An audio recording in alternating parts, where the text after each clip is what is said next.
সম্পাদক আকরাম এইচ ভুইয়াকে ওনার সংক্ষিপ্ত বক্তব্য নিয়ে আসার জন্য বিনীতভাবে আহ্বান জানাচ্ছি।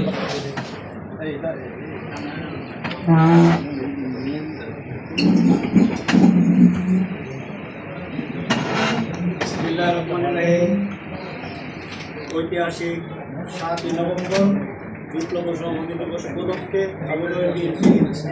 আয়োজিত সভার সম্মানিত সভাপতি, উপস্থিত আজকের সভার সম্মানিত প্রধান অতিথি ও বিশেষ অতিথিবৃন্দ, দূর দূরান্ত থেকে আগত সকল জিয়া শহীদ বায়ালা বন্ধুগণ, সভাপতি আমার সালাম, আসসালামু আলাইকুম। আপনারা জানেন 7ই নভেম্বর ঐতিহাসিক এক বিপ্লবী সংহতি দিবস।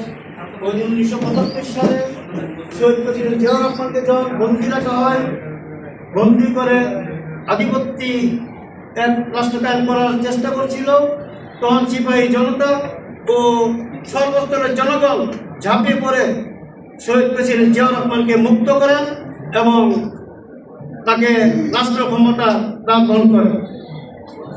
আজকে সেই আদর্শের জিয়া সৈনিক আমরা।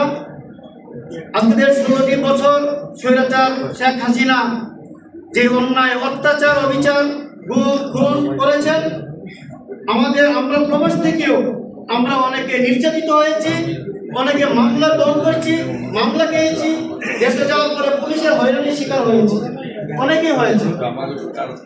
যার আজকে এই জনসাধারণ বিএনপির প্রতি এত ভালোবাসা, আজকে ফ্যাসিস্ট হাসিনাকে উচ্ছেদ করা হয়েছে। এখন আমাদের লক্ষ্য একটাই, কেন উচ্ছেদ করা হয়েছে? জনগণ যেন ভোটের অধিকার ফিরে পায় এবং ভোট দিতে পারে, তাদের জনগণের পছন্দ মতো একটা রাষ্ট্র ক্ষমতায় একজন সরকার বসাইতে পারে, সেই লক্ষ্যে এই নির্বাচনকে বাঞ্চাল করার জন্য বর্তমানে বাংলাদেশের অনেক সহিংসতা তৈরি করতেছেন। জামাত ইসলাম সহ অনেকটি দল চেষ্টা করছেন যাতে নির্বাচন না হয়। তবে ইনশাআল্লাহ নির্বাচন অবশ্যই হবে এবং নির্বাচন দিতেই হবে, কারণ জনগণের ভোটের অধিকারের জন্য আমরা এত কিছু করেছি। তাও ফেব্রুয়ারিতে প্রথমার্থে নির্বাচনের ঘোষণা দিয়েছেন, যদিও তফসিল না দেওয়া হয় এখন পর্যন্ত, ঘোষণা দিয়েছেন।